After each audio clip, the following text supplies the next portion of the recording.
बाबुल दी दहलीज ते बैठे हथ बाटन लो सिकदे रह गए, जज्बे बेमुल विकदे रह गए। पलकें दी पणियाल ते केताई आस दे सेरे सावे रासन, फुल सेरे दे अंत गुमासन।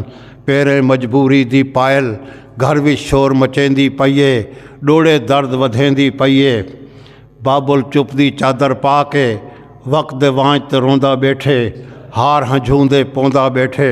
और पेरे मजबूरी दी पायल घर विच शोर मचेंदी पईए, डोड़े दर्द वधेंदी पईए। मीठी मंगना डाज दी सिक च रूह दी शाह कुमाणी थी गई, बोछड़ सुई संगताणी थी गई।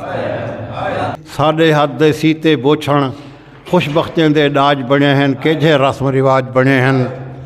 और साडे कीते साडे देश च बींदी दे वण सावे कहनी, साडे ओठ कचावे कहनी। अमड़ी मत्था चुम के आखे ला देवां सुख तेरे नावें, बचड़ी तू भी सेज हंडावें। साडे देसी साडे कीते मींदी दे वण सावे कहनी, साडे ओठ कचावे कहनी।